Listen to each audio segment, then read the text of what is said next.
different. So we actually have our second annual FDN conference coming up in San Diego, November 1 through 3, where we're going to have some of the absolute best minds and experts in the functional health and holistic health spaces presenting on a wide variety of clinical and business building topics. So leading up to that amazing event, we're going to be featuring some of our different speakers. And so I actually have two of them with us tonight. And right now we're going to start with my friend Tricia Nelson. Tricia, how are you doing tonight? I'm awesome. It's so great to be here. I am so stoked for this conference. It's going to be amazing. I was there last year, and I know it's just going to be, it was amazing last year, but it's going to be even better this year. Absolutely. Bigger, better, even better round two. And, you are a really good friend of FDN and the whole community. We all love you because, your work is so compatible and synergistic with our methodology. So, for those that are watching that might not be familiar with everything that you're doing, give us a little teaser about what you're going to be presenting on and lecturing to hundreds of practitioners here in a few weeks. Absolutely. Yeah, I love you folks at FDN. I love every one of you. I really just, I love what you stand for. I love that your curriculum includes doing stuff for oneself, right? You gotta use the dress model for yourself first. And that's really true in my work as well. I train health coaches to become emotional eating coaches. I was 50 pounds overweight, and I struggled chronically with food and weight, and nothing I tried had really worked for me. Diets, pills, potions, lotions. I even did therapy, eating disorders therapy, 12-step programs.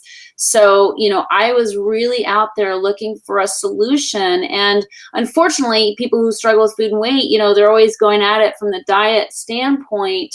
And if somebody is a chronic eater, the way I was, an emotional eater, that's not going to cut it, And so I got help by going deeper and look at the underlying causes of why I felt so drawn to food, why food was like my favorite thing in the world above anybody or anything, and what that was about. And when I started to heal those underlying causes, I broke free, and I was like, food no longer owned me, and I was able to lose the 50 pounds, live in a thin body. It's been decades now. And so, I love my life. I love, that I get to fit into the clothes I want to fit into and have the peace of mind that I have. And so I developed a system for other people to achieve that. And I've been sharing that for 30 years now with my clients. And more recently, I am training health coaches in this system so they can bring it to their clients. Because let's face it, no matter what great protocol you have to share with your clients, if they're, sneaking at night into the kitchen and they're eating the cookies and the ice cream and the Doritos, you're not going to get too far, Mm-hmm. So really what I do is I share with, coaches how to help their clients, cross the finish line. And the gap and the thing that needs to be addressed is the emotional eating piece. Because again, on paper, you can do the labs, you can tell them what to eat, you can tell them how to lose weight. But if they're wobbly, and they have this emotional attachment to food, they're not going to do what you say, and you guys aren't going to get anywhere. So they're not going to get results. They're not going to be giving you referrals, and you're not going to make the revenue you want to make. Mm-hmm. Absolutely. And, that's where it's so synergistic with not just our methodology as FDN practitioners, but, whether you're a personal trainer or a health coach or a nutritionist.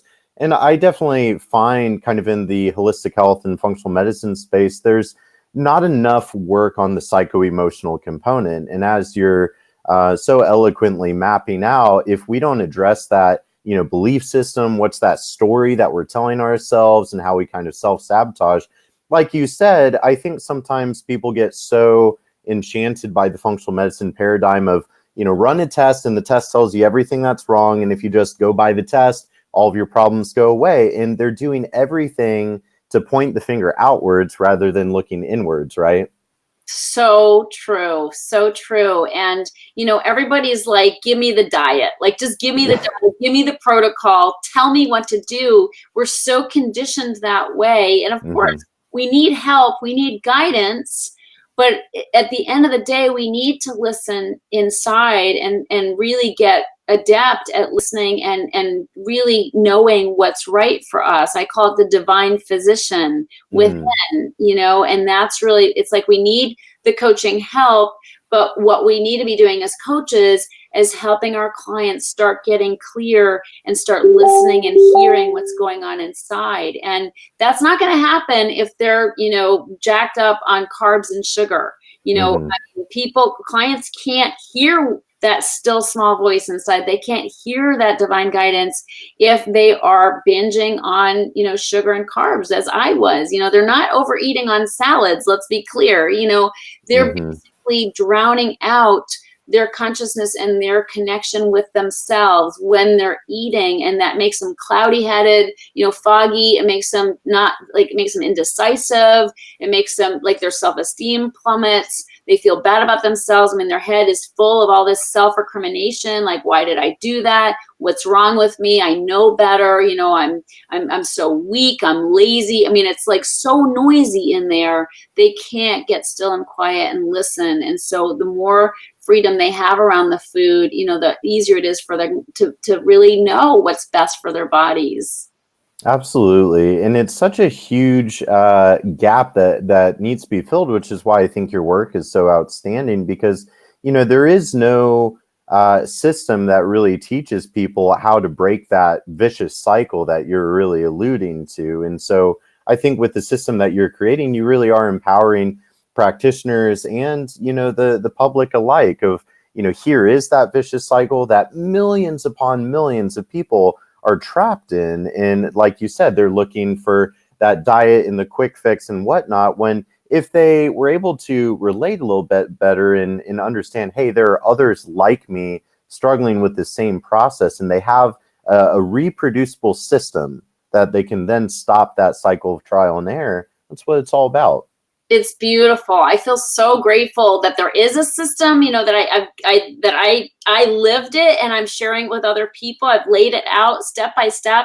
It's a proven system for overcoming emotional eating, and coaches love it because it's up leveling their relationship with food as well. Because there's nothing worse than, telling other people how to eat and not following your own advice, right? It like creates this imposter syndrome of, wow, if my clients knew what I'm eating, there'd be a little problem, So the coaches love it. It deepens their work. It helps them to really serve their clients at a deeper level, because it's like the whole picture. It's the physical, the emotional, the spiritual, the mental, it's pulling it all together, and really their clients are getting such better results on account of it. And so are the coaches. The coaches are getting clearer. The coaches are feeling better about themselves, maybe dropping some pounds, and just feeling more clear and confident in their coaching. Absolutely. And, I always like to describe really everything in life is about relationships, and food is no different. But, we're never taught that. We're never taught like how to build a healthy relationship with food. And it's like, it seems kind of important because this is literally our life force. This is our life sustenance right here. And so many people have such a tumultuous, rocky relationship with it. And ironically, I remember like when I first, became a fitness trainer and nutritionist, my relationship with food got worse, because I think part of the problem is with the information overload and paralysis by analysis that we have today. People are overcomplicating nutrition and, getting lost in the science. But meanwhile, they have no healthy relationship or listening to that divine intuition or biofeedback or whatever we want to call it. But I love what you said about the divine physician. We know best, but we have to tune in to what our body's trying to communicate. Absolutely. So, so important. And it is a complicated relationship. I mean, I really think that every person has an emotional connection with food. It's just a matter of, because so we'll keep eating it, right? And subsist as a species. But it's just, there's a spectrum of how much control somebody has or how much they're losing control, and then the consequences in their life. And there are a lot of consequences to overeating, to binge eating, to eating the wrong foods. There's major, most of the health problems that, most coaches are going to find in their clients are either caused by or exacerbated by what they're eating and how much they're eating. Totally. Absolutely. And so I think it'll be an amazing thing to have you at the conference, because what I love about our conference is, even though we are, we're very sciencey and we've got the lab, but that's the beautiful thing is we understand the holistic nature of we need all the pieces, right? And that's kind of the whole point of a holistic approach. So, we have the clinical sciencey, we have the psycho-emotional, we have kind of the energetic, spiritual, and the business. And what I love, you're bringing a lot of business knowledge and the psycho-emotional with being able to teach our practitioners how to help their clients heal their hunger. So I couldn't be more excited to have you at the conference and, hear your wonderful presentation again. Thank you so much. And for anybody who's watching this, please come up to me and talk to me. I will be there. I'm super excited to be there. I'm excited to hear the other speakers there. And I'm actually going to have a special gathering after my talk as well for people if they want to dig deeper into it. So I'm going to be very much available and excited to meet people. Perfect. I know you'll be swamped, so it'll be a good time for all of us, good intimate party. But thank you so much for joining me tonight. And then before you go, though, where can people learn more about you right now, though, before the conference? Yeah, for sure. Healyourhunger.com, heal, H-E-A-L, healyourhunger.com. And, there's a quiz on there you can take to find out if you're an emotional eater or a food addict. And there's also actually a training on there, free training you can access if you're a coach and you want to learn more about how to help your clients. It's called 5 Things Your Weight Loss Clients Are Afraid to Tell You and Why It's Costing You Business. Beautiful. Amazing free resource there. So guys, be sure to check that out. And then Tricia, thanks for your time tonight. And I'll be sure to see you at the conference here in about 3 weeks. I can't wait. All right. Have a wonderful night. We'll talk soon. Bye. All right, guys. So then next up, real quick, while we're live here, before I bring my next guest on, keep in mind, if you want to learn more about FDN and the FDN conference, be sure to type ROCK in the chat box below, like a few people have already done. So just one word, ROCK, and you can learn more about the conference. So next, I'm going to bring my friend JW up here. Bring him into the, here we go. All right. John, how are we doing tonight? I'm doing well. How are you? Doing well. Thanks for hanging out in the lobby there, pulling you on for part 2 as we already kind of mapped out. We're featuring all of our amazing exhibitors and speakers that are going to be at the conference. And so you and I actually met in Arizona earlier this year, and you are the president of Immunolytics, correct? You got it. Perfect. Yep. Awesome. So tell us, I'm very well aware of Immunolytics, but tell our guests a little bit about what Immunolytics is. Sure. So Immunolytics is essentially a mold testing laboratory. It's just our focus. So most people realize that to be well, you have to have clean food, clean water, and clean air. And within the indoor air quality industrial hygiene realm, mold is kind of like what I like to call the atom bomb. It's causes great destruction to a lot of people. And so it's the kind of focus of what we do. So we have do-it-yourself test kits. We try to provide the best bang for the buck, where people can buy these kits, test themselves, see if their environment could be adversely affecting their health. So it's just another piece of the puzzle. Absolutely. And, I was really excited when I first met you guys at the ICI conference in Arizona, because, I think with environmental testing, that can be a hard thing. And obviously a lot of these clients, which mold is kind of my whole big area of focus. And, it's so common, it's ubiquitous, mold is everywhere in the environment. And as I always kind of preach, like, our species was not evolved or adapted. We're not adapted to live in such a confined, sealed off space that is our pseudo cave, AKA homes and whatnot. So then, all it takes is some spores, the right humidity, some, rotting organic matter. And so what I loved about your testing is it is such an economical way to be able to start screening for mold in the environment, because some of these other tests, it gets expensive. And if you don't test right where it is, you're not going to quite pick it up. Whereas with you guys, we're able to easily take these dishes, put them throughout the house, leave them out for I think it's 24 hours, right? Oh, it's a 1 hour exposure. Yep. 1 hour, and I love how on the report you guys show, the mold colonies that were, how many mold colonies and then what species was detected. It's a beautiful report you guys do. Well, thank you. Yeah. And a lot of what we do, I like to say 50% of it is in the testing, 50% is in the consultation, because we're not just trying to tell you, hey, you have a problem, adios, right? We're trying to say, hey, you have a problem. Here's some things you can do to improve your environment. And the things that we recommend are budget conscious, right? Not everybody can just tear down their house and build a new one. So what can we do to improve our environment so that we can improve our health?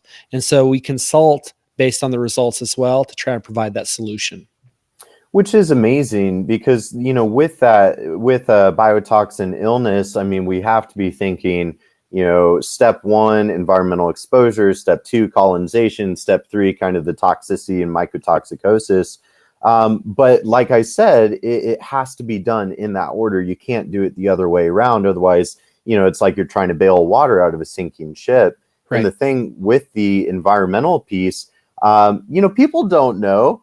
People don't have a clue, like, how can I, change my home environment to make it less susceptible to mold growth or, biotoxin, bioaerosol accumulation in the air. So that's where I think you guys really are taking it that much needed step forward with then consulting them and empowering them of here's what steps you can take to change your environment. So maybe give us a little bit of a teaser of what are some kind of basic strategies that people can do to ensure that their air quality is better in the home. Sure. Well, the first is to monitor, obviously, right? So when we have people test, the idea being use our laboratory to see what's in your environment at that time, but let us show you how to use these $3 plates to monitor for the rest of your life so that you're not spending a whole lot of money on monitoring, because you got to know what's going on in your environment. Now, once you know, what are the simple things you can do? Easy in principle, hard in practice, right? You got to remove the source of the mold. That nothing beats source removal. And it has to be done properly so that you don't contaminate the remainder of your residence. After source removal, the next best is dilution. And everybody says, well, I'll just open a window and air it out.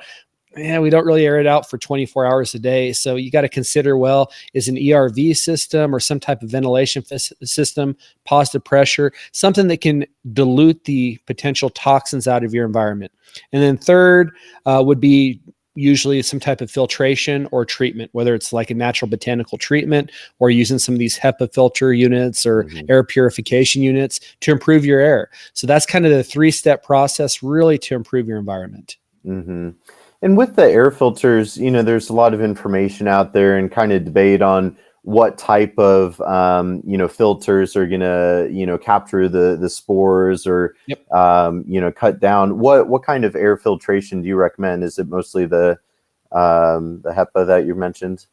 Yeah, traditional filtration works real well. So you have a HEPA filter that if it removes 99.99% of 0.3 micron particles, that's probably going to remove 95% of 0.1 micron particles. So, it filters out well. We like those with it usually have some activated charcoal or some zeolite to pull in those organic compounds, anything that may be off-gassing. Because that when we look at our environment, you want to look at the whole environment. Consider you're having off-gassing from particle board or vinyl flooring or paints, perfumes that have been used in the environment, whatever it may be. So by cleaning up the mold, you can clean up these other things as well, right? And thereby improving your entire environment and lowering your total toxic load. Absolutely. So with mold in particular, so let's say it's kind of like your worst case scenario. There's severe water damage. There's visible mold growing. The myceliums have developed all over the place. What would be some guidance on the remediation process? Because even with remediation, there's kind of different forms. I've heard of different like enzyme treatment versus, whatever kind of chemicals. Or what's your take on some of those approaches? Well, first you kind of got to understand what mold's doing, right? So it's growing with these like root-like structures, and then it produces the spores, and spores are like seeds, but they travel through the air like dust. So what you want to do is minimize the transport of those spores. That's gonna be number one. While mold is actively growing, it's producing the microbial VOCs, or the volatile organic compounds. So you want to reduce those as well.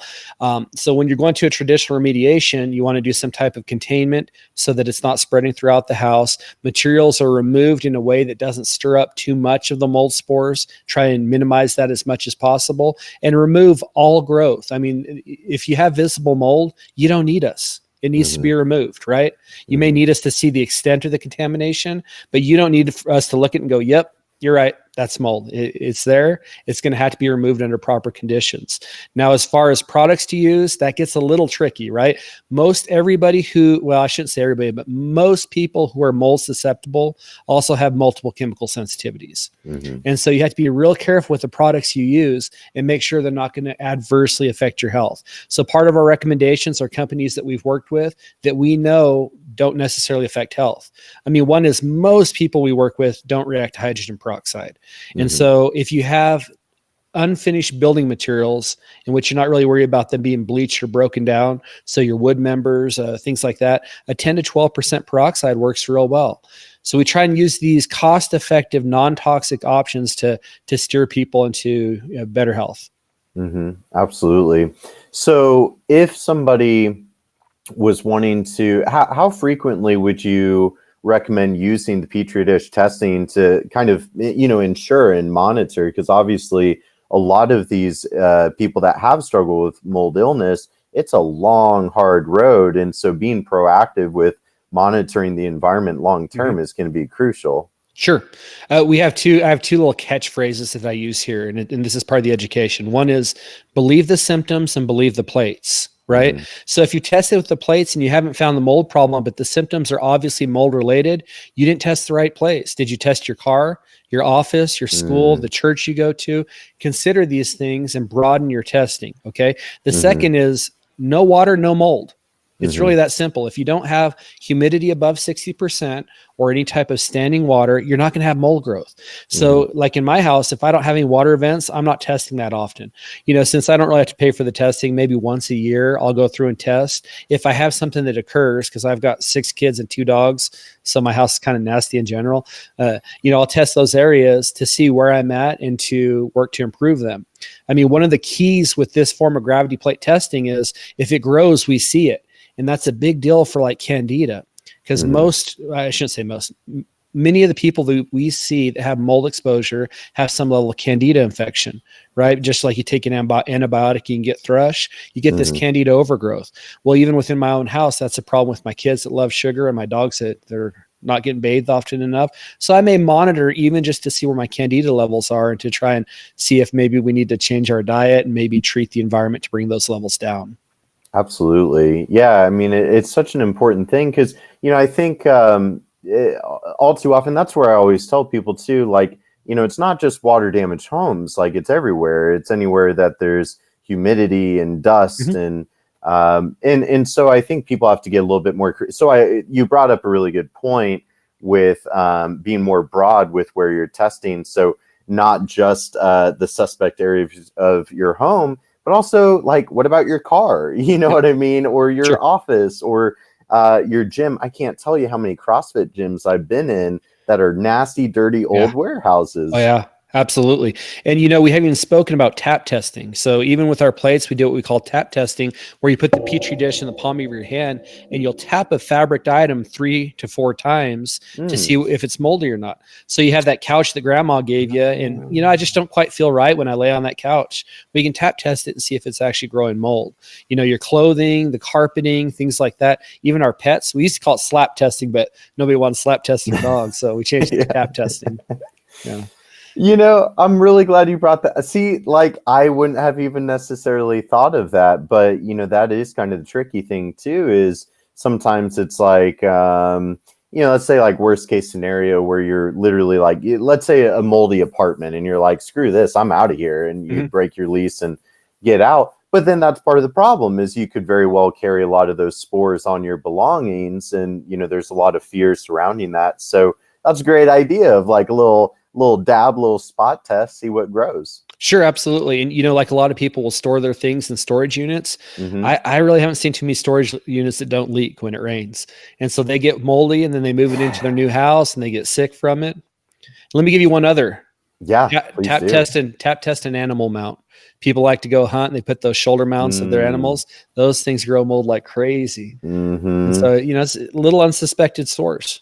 Yeah, little things like that, and all it takes. And those, these mold spores are just so temperature and pressure resistant. I feel like these things could survive a atomic bomb. So, they transfer super easily.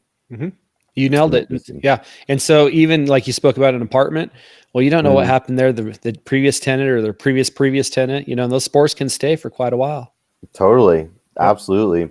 Well, I'm really excited that we're going to have you guys at the conference because I think it's such an amazing resource. And, mold illness is definitely gaining more traction and starting to become more well known. And, it takes all of us to make that happen. And there's the environmental side, there's the clinical practitioner side, but all the while it really comes down to we've got to get this information and education out there to the masses to empower them so that they're aware, because nobody can heal you for you. It has to be, every individual has to take self-responsibility, and it comes through education. So I'm really glad that you guys are going to be there. It's a very valuable resource.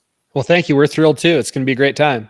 Yeah, absolutely. So we'll be there. Let's see, gosh, like 3 weeks from now. So again, for all of you guys listening, you can type ROCK in the chat box below to learn a little bit more about the conference and FDN, because it's not just for FDN practitioners. We do open it to anybody that's interested in maybe becoming an FDN practitioner. And that's where, attending the conference, you'll know right away. You're either going to be running out of there screaming or you're going to love it. There's probably not a whole lot of middle ground that's going to happen there. But John, thanks so much for your time tonight. Again, I'm so glad I ran into you in Arizona because even just with my clients, this has really been a game changer, because I really think, the more we can make what is such a big, nasty, potentially disease state and have a economical and efficient and intelligent way to go about this process. And I think you guys are doing outstanding work.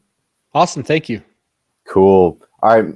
I will see you in 3 weeks. Yes. Safe travels. Thank you again for your time. And for everybody watching, thank you. Have a great night. And be sure to type ROCK, learn more about the conference. I'd love to see you there. It's going to be an amazing time. We'll be back next week with 2 more awesome guests on this Real Results Show. Have a good night, everybody.